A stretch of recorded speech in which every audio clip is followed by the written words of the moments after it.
Good afternoon and welcome everyone. Thanks for taking the time to try to understand a little bit on how Lloyd's works. First, I want to share with you a short video that John Neal, Lloyd's CEO, has prepared especially for these sessions. Then I will tell you a little bit about Lloyd's, how it works, what our priorities for the future, and then we should at the end have plenty of time for questions and answers that you can ask me by typing them on the question section of the Zoom platform. Valdir Serra, Market Development Executive for Latin America and the Caribbean, will be moderating the Q&A session. Without further ado, I want to share with you John's video. I hope you enjoy it.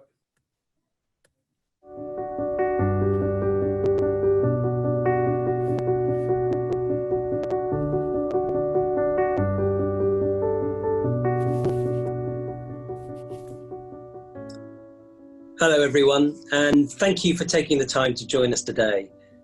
I didn't want to miss the opportunity to share with you my thoughts on Lloyd's in the Americas and our response to the COVID-19 pandemic, which is possibly the greatest challenge that our industry has ever faced. Lloyd's is acutely conscious of the far-reaching, devastating impacts of COVID-19, not only on our customers, but also on societies and economies around the world. The world has never experienced an event like this, where so many are hit at the same point in time by exactly the same event. Whilst this will undoubtedly be the biggest insured loss in history across the industry, Lloyd's is really well prepared and well capitalized to be able to respond. And I believe our market is responding exceptionally well by focusing on helping our customers cope with and recover from devastating impacts around the world. The Lloyd's market itself has rallied around electronic trading to continue to operate remotely and to be able to pay all valid claims as quickly and efficiently as we can. COVID-19 claims are of course complex, and within Lloyd's today there are about 16 different insurance lines that we believe will trigger claims payments to our customers. But after all, Lloyd's is the home of risk, and that is what we do by focusing on getting money to our customers as quickly as possible.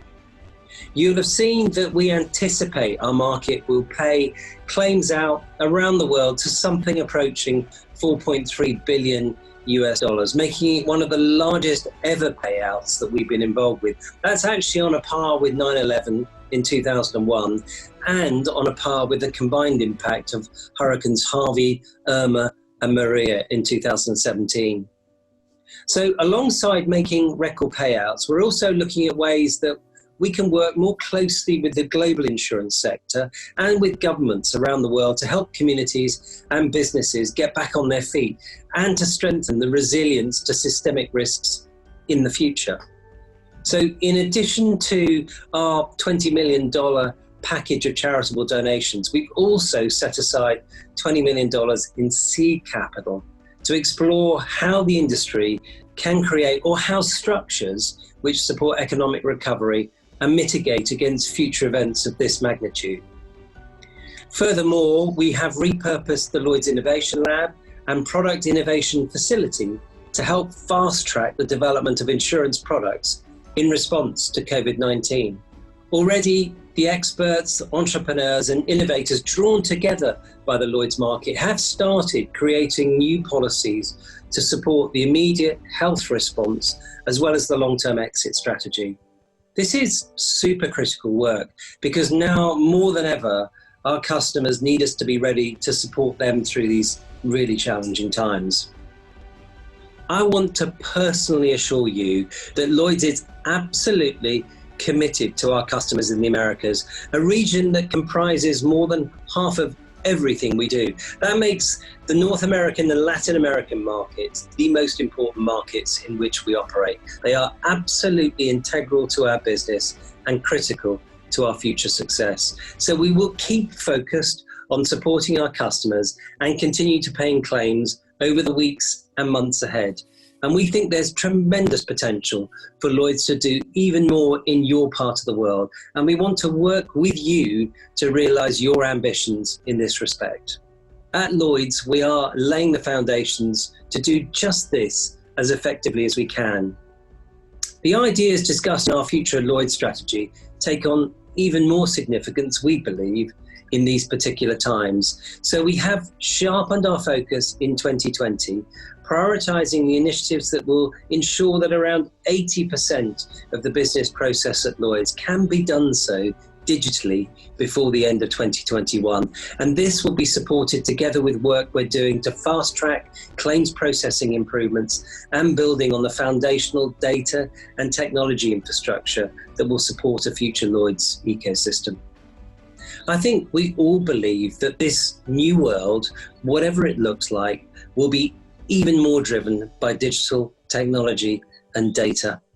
So in parallel with supporting customers through the pandemic, we are pressing ahead with our Future at Lloyd's plans. This year has already proved exceptionally difficult for all of us, as COVID-19 has spread so rapidly around the world with dire consequences for families, communities, and we're now beginning to understand just how far-reaching the economic consequences are for each economy and for the global economy as a whole. But it can be a historic year for our industry too. We have an important role to play in this crisis. I am so confident that by working together, we can all play our part as we look to support each other, as we look to support our customers, and by helping our colleagues and our customers recover through these incredibly challenging times. If we do that and do that well, I know we will emerge even stronger. So thank you.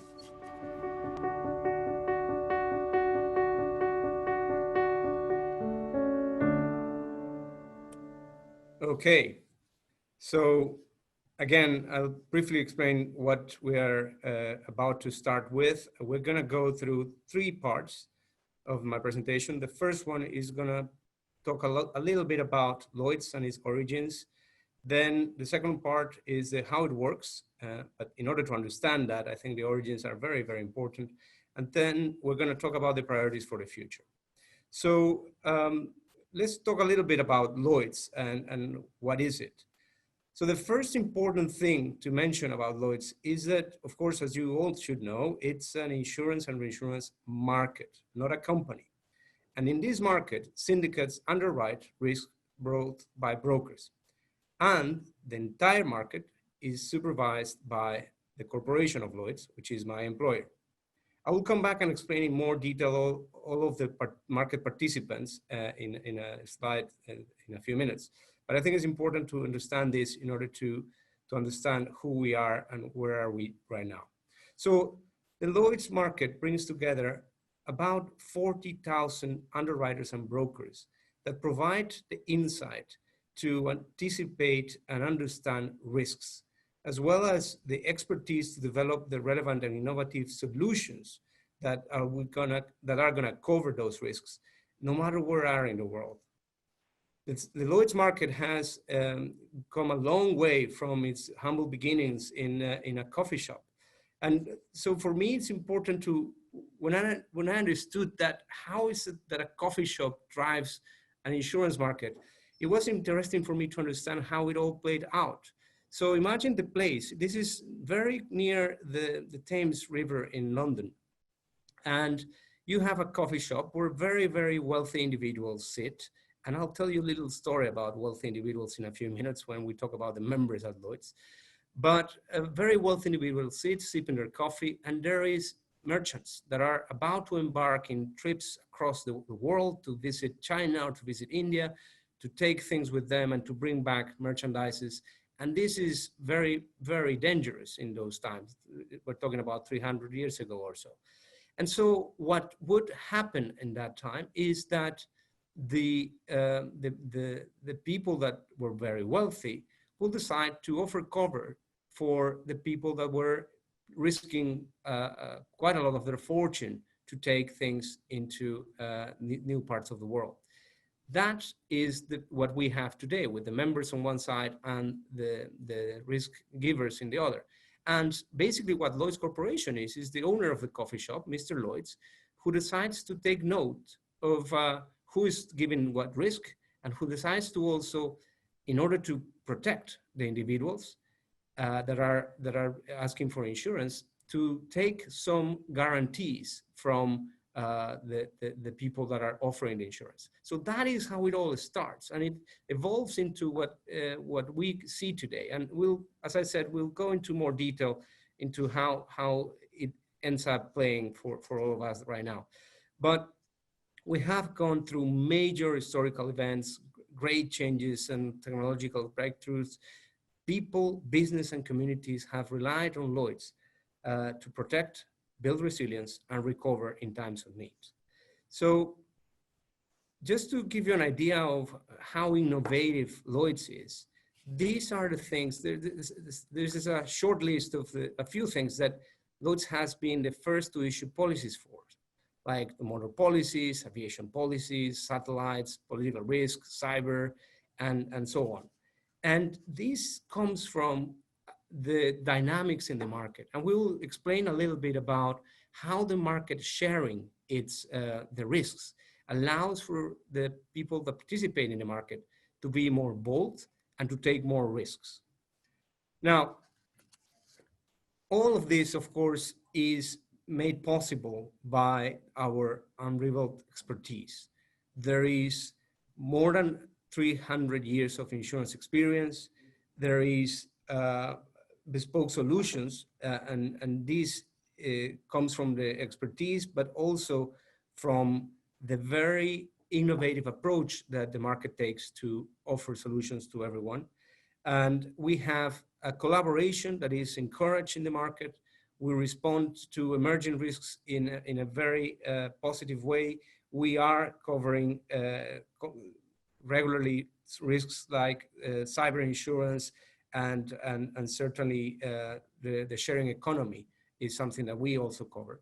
And all of this, of course, is as well supported with the best minds and the right expertise.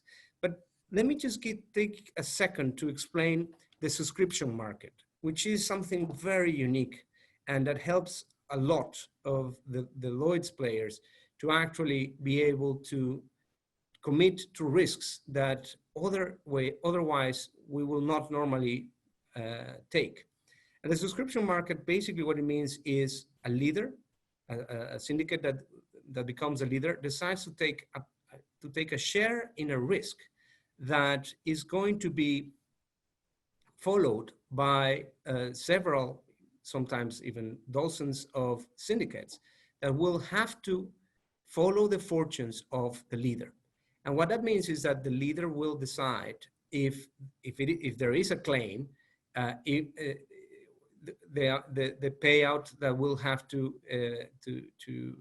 be made, and if, of course, as well as to follow the fortunes, everybody will not have a defense if they decide that they do not want to, if they don't want to cover the risk that the leader has offered. So it is quite a unique market. And this subscription, you can see it, for example, in the policy of the Titanic. If you ever have the opportunity to be in London, there is a lot of signatures in that policy that signed and took the opportunity to take that risk. And it is still something that is very common in the market today. Now, going a little bit more into how the Lloyd's market works, I'm going to start to look at the capital providers on the right, and then we're going to go to the left of the slide. So on the capital provider. So about 20 years ago, at the end of the last century, we had about 80% of the capital provided by the individual members. Now, the capital of the members is less than 20%. So it has completely shifted. And the capital is mostly provided by trade capital and institutional capital. Now, who are the members? And this is the story I wanted to tell you at the beginning. Just to give an idea who are these members, and we call them names at Lloyd's. In London, a few years ago, I had a meeting where we were expecting a member, a name, to come, and she's actually quite an important figure in the Lloyd's market. And just to give you a little bit of understanding of how important their collaboration to the market is, remember, they were 80% of the capital only a few years ago. This lady was very, very late for a meeting, like more than 30 minutes late for a meeting. And it was a meeting that she had actually requested. So we were wondering what was going on, and she did call, and then she arrived late. And the phrase that she mentioned when she came in was, "I'm terribly sorry, I have to apologize for being so late, but my lake flooded my village." Now, just take a second to understand that comment. My lake flooded my village means that she has at least one lake and at least one village that she owns, right? And of course, I found out afterwards that it's not the only lake and neither the only village that she owns. But that gives you an idea of who are the members or the names at Lloyd's that had been supporting the market for many, many years. Now we see much more the corporate capital. And you will see Talbot with support of AIG, you'll see Chubb, you will see, and in the next slide, I'll show you a few of the names that are still behind in the Lloyd's market. Now, this is the capital. And the capital comes into the market, it associates itself in syndicates. There is 80 syndicates in the market right now and 13 special purpose arrangements. We used to call them special purpose syndicates that are basically managed or operated by 54 managing agents, right? So the syndicates take the decision on the risk. That's normally what they will do. Now, that can be delegated, of course, to managing agents as well. But the managing agents are the entities that operate in the market. That means that a syndicate may sign the risk, but the managing agent will be the one taking all of the operation out of the hands of the syndicates and processing all of the paperwork, let's say, in the process. That is how the market works. In the distribution channels, so what comes from the business flow, the distribution channels, we have 335 Lloyd's registered brokers. We have 3,950 cover holders, and we have 366 service company locations. Now, let me explain you a little bit about the business that they bring. So about 2/3 of the business is brought directly by brokers, and about 1/3 is brought by service companies and cover holders, which are certainly very similar. Service companies, the main difference with a cover holder is that a service company is, first of all, fully owned by a managing agent. So and the second thing that it has is that it only takes risks in the name of that managing agent that owns them. So there are a few cover holders that actually belong to managing agents, but in 100%, but they decide to create them as cover holders because they want to take risks from in the name of the entire market. So that is the distribution. Those are the distribution channels that bring the business to us. And then on the far left, we have the customers, and you will know all of them. Of course, we have global commercial organizations, small and medium-sized enterprises, individuals, and of course, other insurance groups. Now, the corporation, which is, as I said at the beginning, my employer, is the entity that supports the market, that supervises, that takes care of the licenses, that makes sure that the platforms work, that makes sure that we do not lose the licenses, and that makes sure that the brand is developed in a positive and an important way. So this is basically how the market works in principle. And again, if you have any questions at any point in time, please feel free to type any one of your questions in the Q&A box, and Valdir will help us monitoring those. So these are quite a few of the most interesting companies that work in the market, right? And you will see here very, very relevant names.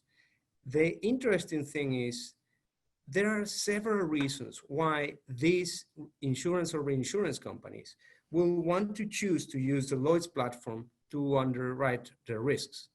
Now, some of those reasons are, for example, the licensing network. We have licenses in almost 200 territories, the operating platform, and certainly the distribution network that we have and the distribution that, that is used across Lloyd's, as well as capital efficiency provided by the chain of security.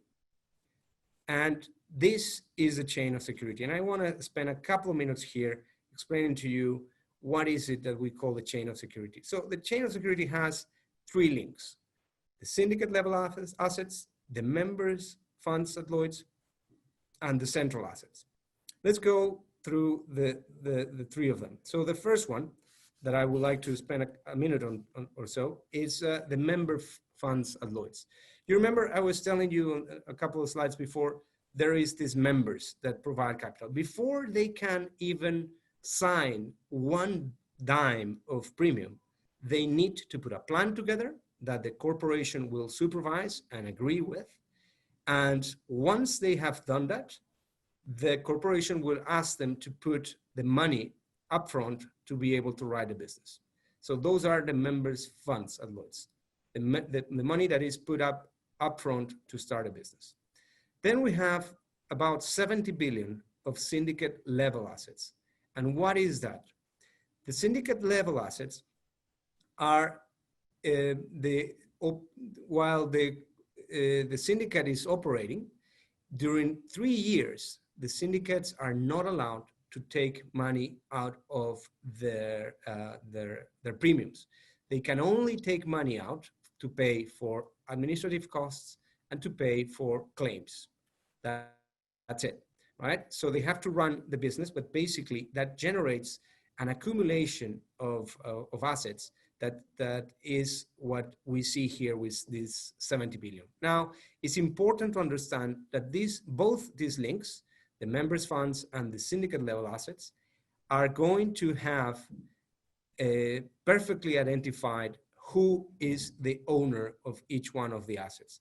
They're going to be in escrow accounts that Lloyd's manages, but they're going to be fully identifiable to whom they belong.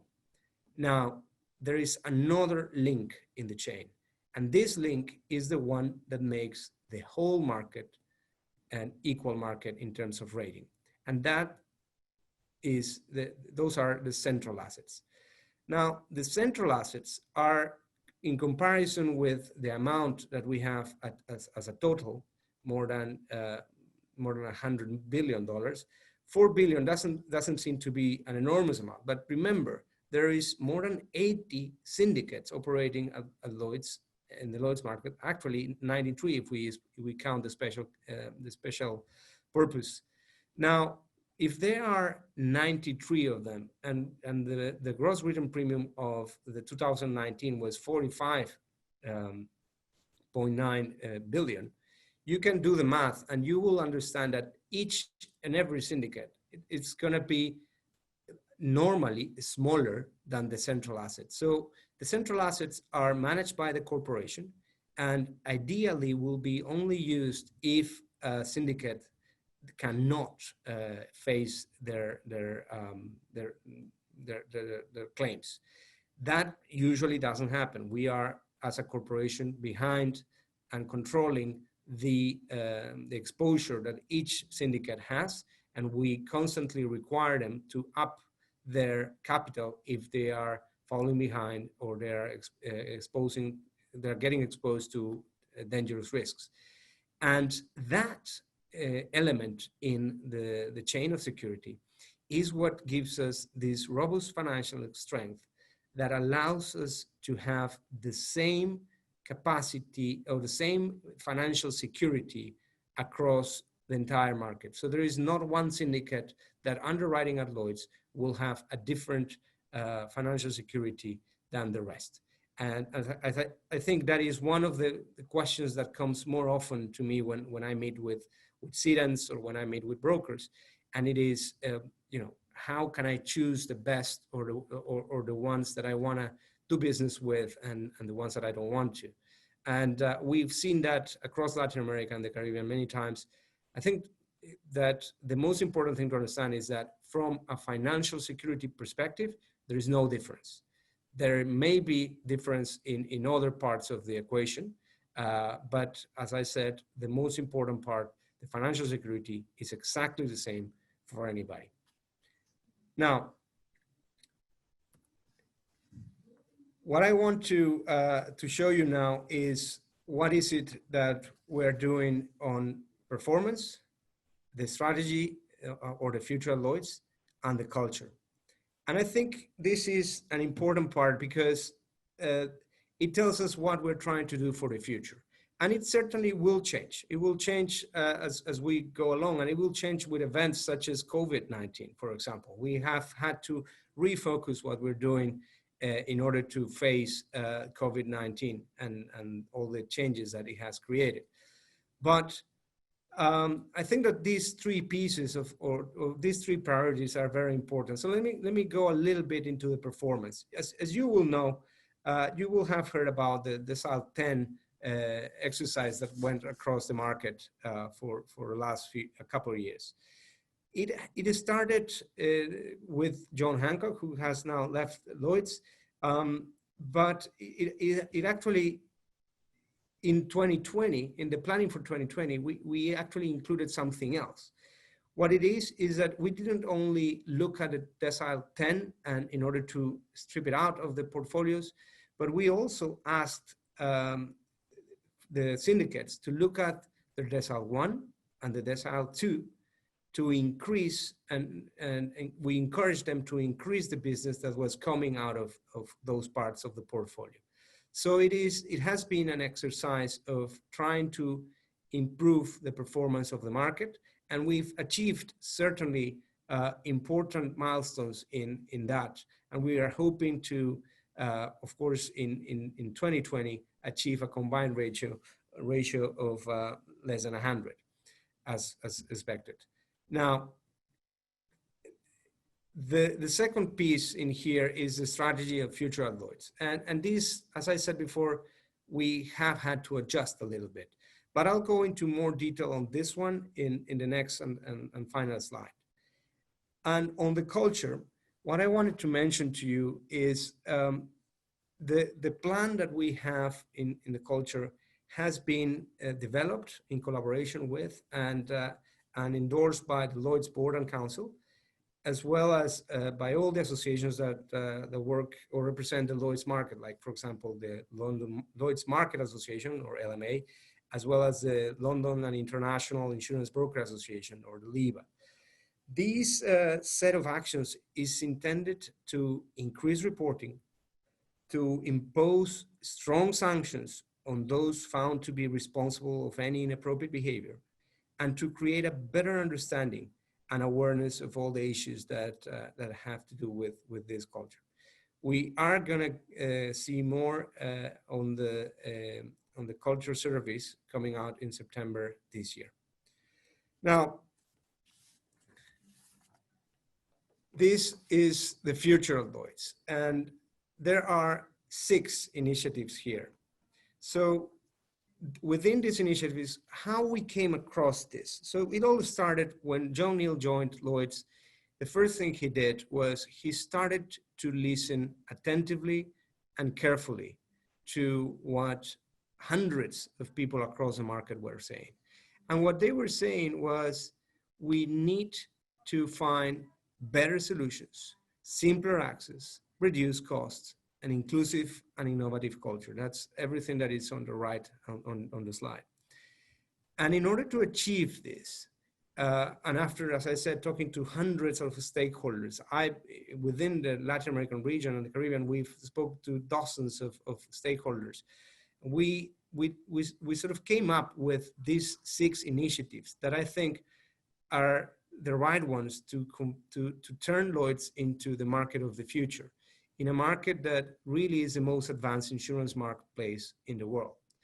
So what are the initiatives? The first one, the complex risk platform.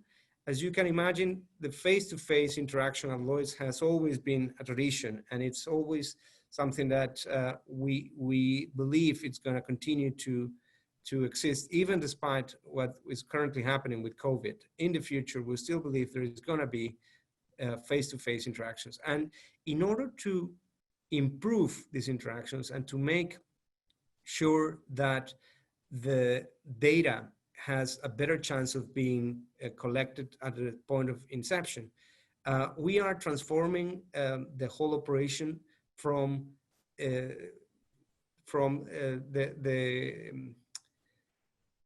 the whole idea of document first to document and data to data first. And when you do that, what you're doing is you're basically making sure that everything in the transaction is recorded as it was originally intended.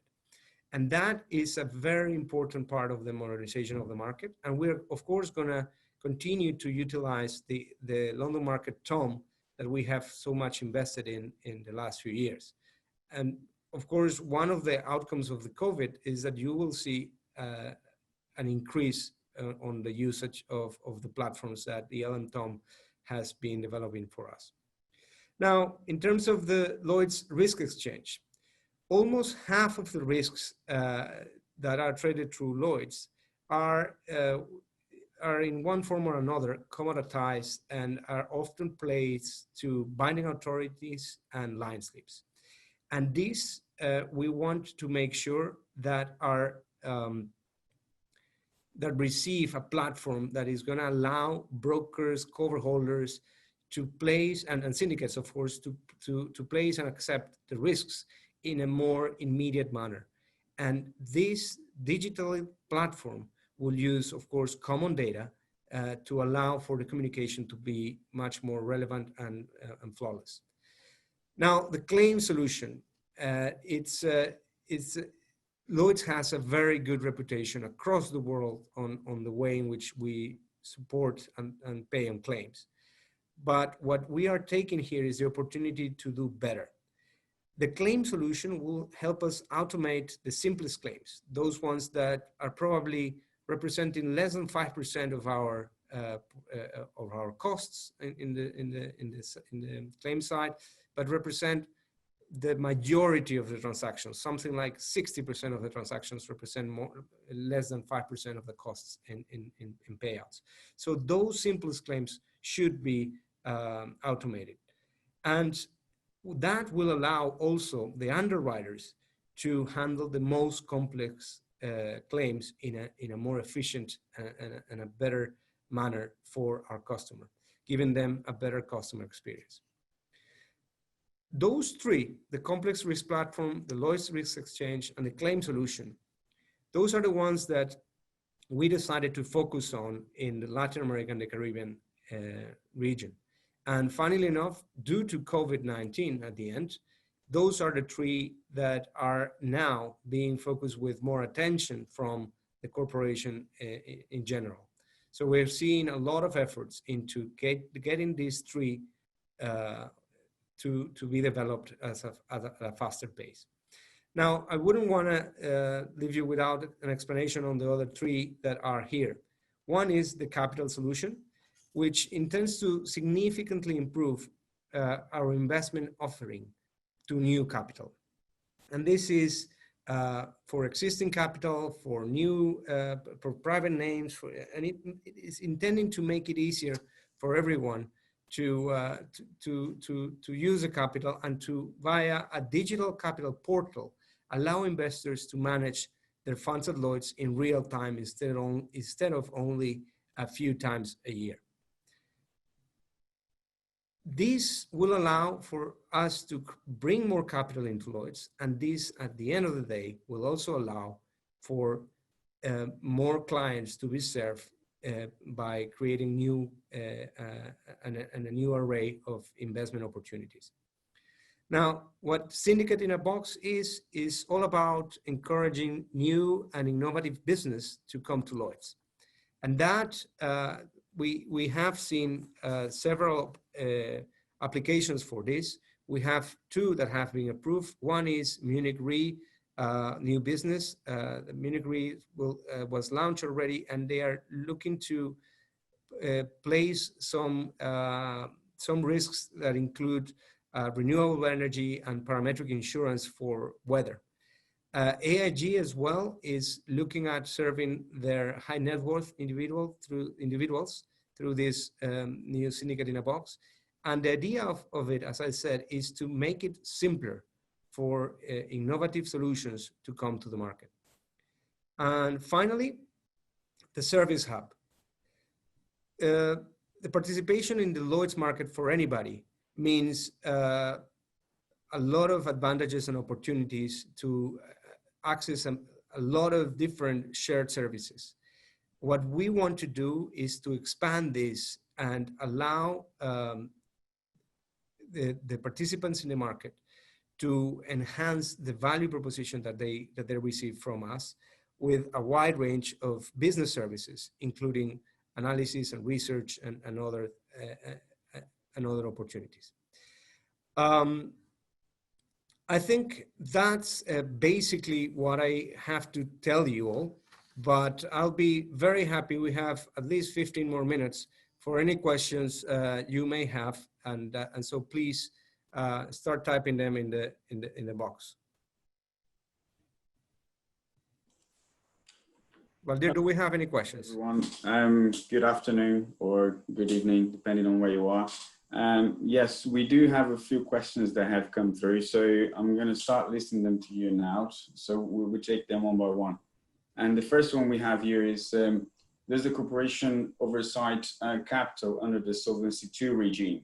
So I'll let you take that one, Daniel. That's a very good question, but a difficult one for me to answer in full honesty. I think we do, but that is not a question I'm going to be able to answer straight out of the bat. Unfortunately, it's not my area of expertise on how do we supervise actually the capital. I believe it has to be under Solvency II, just because otherwise we would not be allowed to operate everywhere in the world where we are.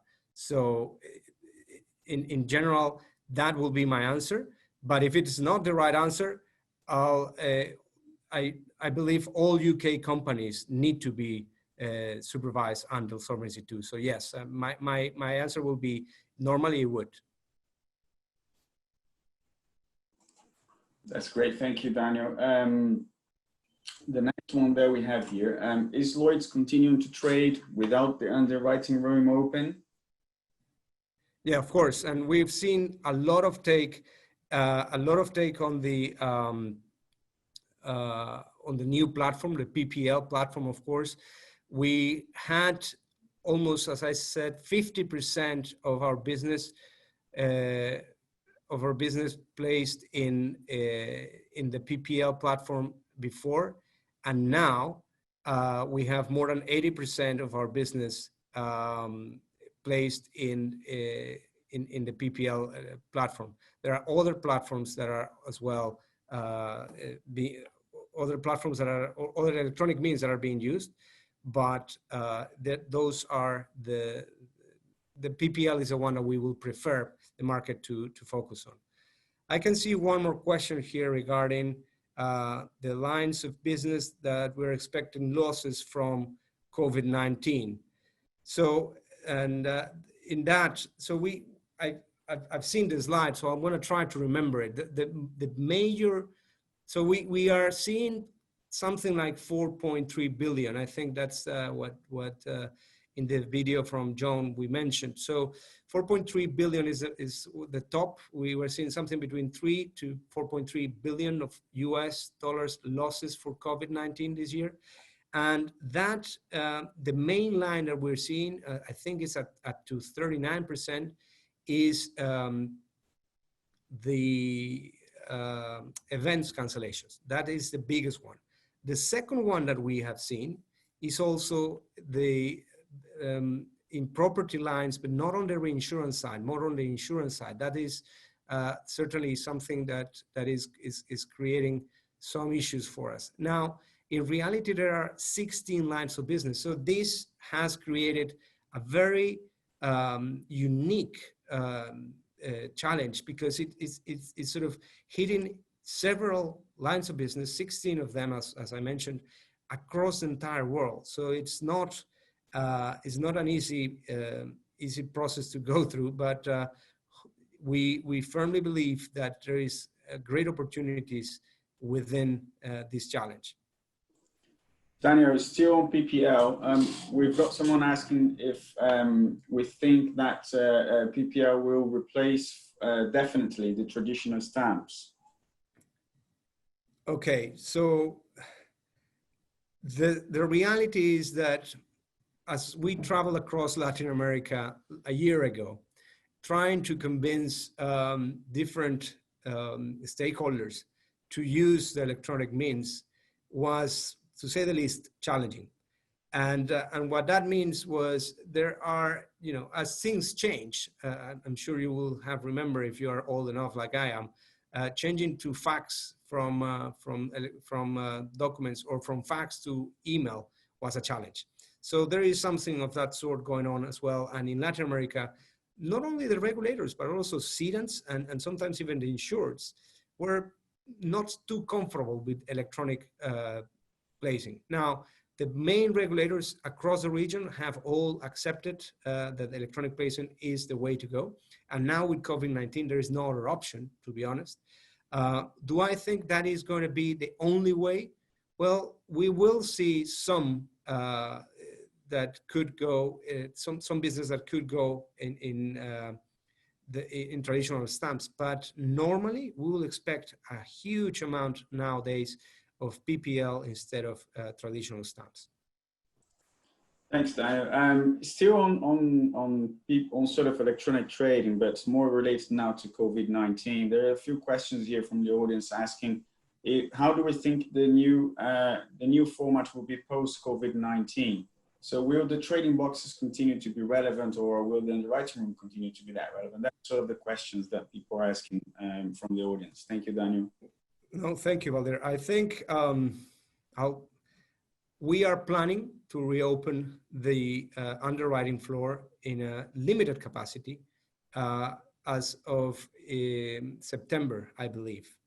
But on top of that, we are also building a platform that will allow for electronic electronic trading in a more sort of a virtual underwriting room, if you wish, where you could get your appointments with the brokers, or sorry, with the underwriters, and get the business flowing.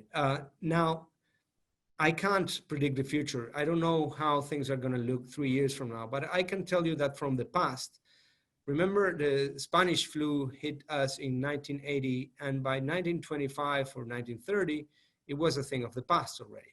And so a few years from now, I'm sure that things will change a little bit back to normality.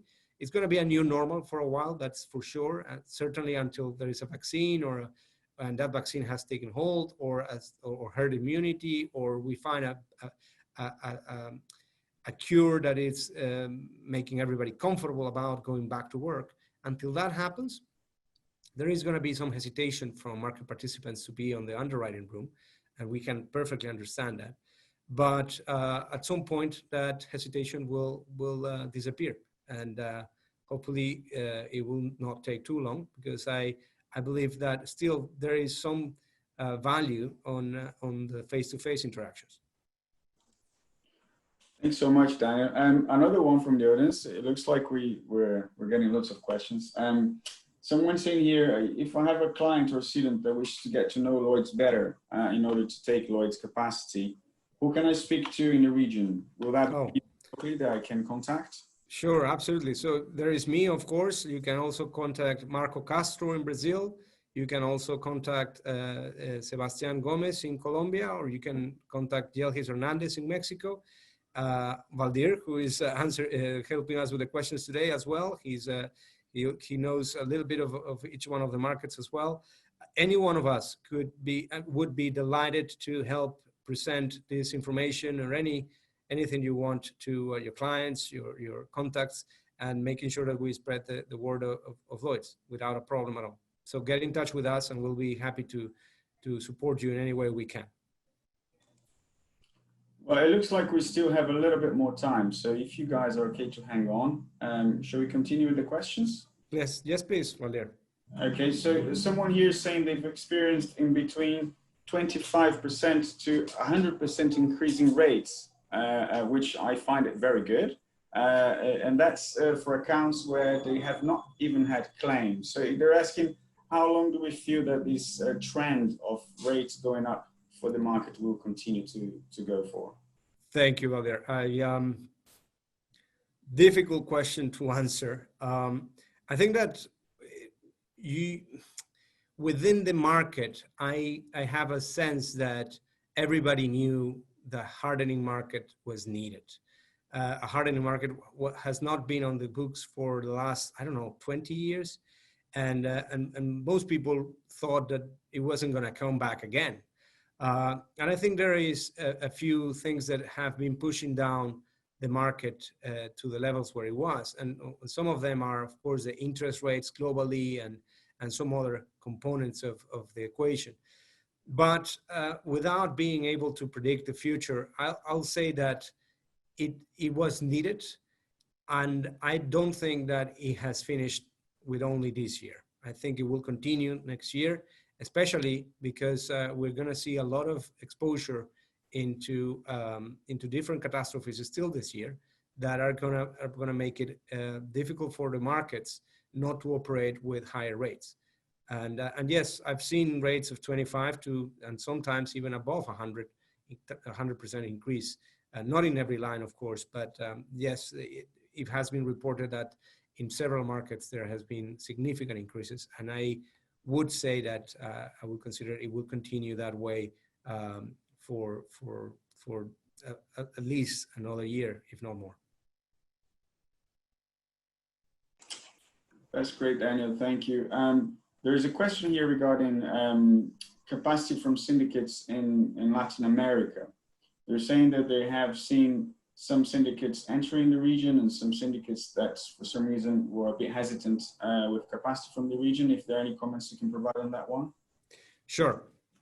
I think the adjustments that the Portfolio Management Directorate has been making in order to increase the rates, or to help the market increase the rates that it asks for insurance or reinsurance cover, has made a few syndicates rethink their business plans across the world, not only across the region, but across the world. And that has certainly had impact in some of the players that were placed in the region. Now, that doesn't mean that it's only going one direction. We are seeing now, and last year we had 2 managing agents joining the platform in Mexico, for example.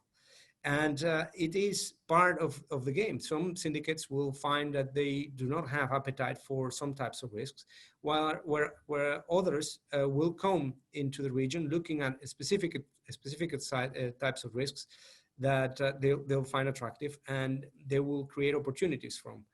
Now, I'm not going to be able to answer, in each one of the lines out of the top of my head, but if anybody has any questions on this front, if you haven't got an opportunity to discuss the lines with a broker, or if you're looking in Lloyd's broker, in London, or if you're looking for some information on what capacity is available in Latin America or in the Caribbean, we can certainly share with you the names and the sort of the contact details for some of the managing agents that are based in the region. We have 12 based in Miami, 3 based in Mexico, 1 based in Colombia, and 6, I believe, based in Brazil.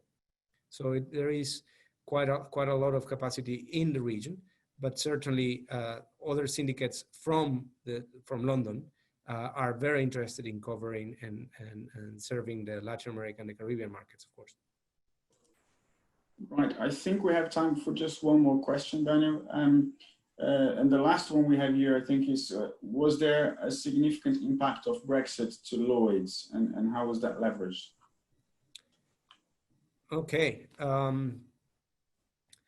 So Lloyd's prepared to Brexit as soon as we hear the news. And to be honest with you, I was working at that time as the head of operations and strategy in London for global markets. So it was sort of my responsibility to oversee what was going to be done It was just at the time when my appointment for the Latin America position was announced. So I left it to Hayley Spink to deal with it. She was the deputy head of operations under my team, and she did a brilliant job, of course. And what they did is they created, as you will know, a company in Belgium that was the most convenient location for us for several reasons, in order to accept all of the European business that Lloyd's used to accept in the UK market. It has had an impact, yes, certainly. That the creation of that company took a lot of effort from the corporation. It has quite a few people working into the company itself. Having a company is not something that we do very lightly. We have one in China. We have a sort of a cover holder in Japan in order to underwrite the business through that, but it's not a model that we usually use. We are a market, and it's very difficult to transfer the risks of each syndicate to the correct syndicate when you have a company in the middle. Let me give you an example. If I have a company and I have 5 syndicates that work in that company, and one of the syndicates loses money and the other 4 make money, the 4 that make money will want their money at the end of the year. But if the 5th one lost a lot of money, it will mean that there is no profits in that company. And so you cannot share the profits with anyone. So the 4 that make profits, if there is one that lost all the profits in their underwriting, they are not going to be able to see their part of the profits. So it is a complicated situation. And what we have to do is to utilize reinsurance, back-to-back reinsurance, in order to make sure that there is no difference in the profits that one makes and the profits that syndicate takes back home. So it's part of the complication of that Brexit has put upon us. But I think it is a fair challenge, and I think that we have now, with the implementation of the company in Brussels, have found a solution that actually works very well for the entire market. But there, one more question, if you don't mind, and I think that's about it. Is there any? Yeah, sure. I mean, there are loads of questions, so I apologize if some of the questions have not been answered. So we'll take one more, and that's regarding technology. So we have a question here from the audience saying, would there be an opportunity for third-party applications from digital companies to try and make a digital marketplace for Lloyd's? Sorry, could you repeat that one? So, yeah, sure. So, well, basically they're asking is Lloyd's offering an opportunity for third-party companies to try and offer solutions to digitalize the operation of underwriting at Lloyd's? Oh, I see. Sorry. Yes. Okay. So I'm sure there is, but that is being managed actually all in London. So whatever the company is, it has to have a setup in London, and it will normally work with our London colleagues in order to find a solution.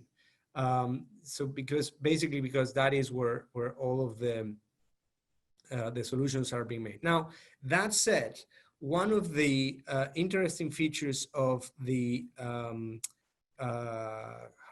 service hub is what we call the Lloyd's Lab. And the Lloyd's Lab is creates an opportunity for entrepreneurial minds and small companies that are intending to serve the Lloyd's market and its syndicates and managing agents.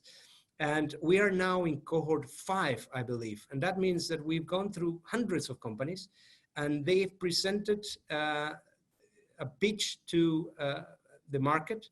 And out of usually 24 to 25 in every cohort, 10 to 12 are chosen to work with the market for about 3 months, and to, after that period, be able to raise capital within the market if there is appetite for it.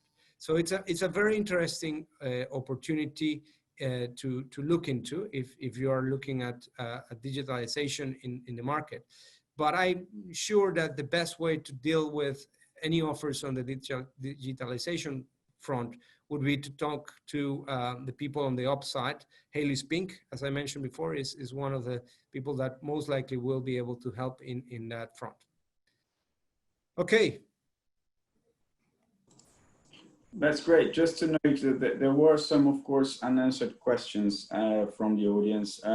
However, as Daniel mentioned, you can still contact us via email. You have our contact details. So if you have further questions, please get in touch. Thank you, Valdir. And apologies for running out of time. I did try to leave a bunch of time for the questions and answers, and I'm glad I did.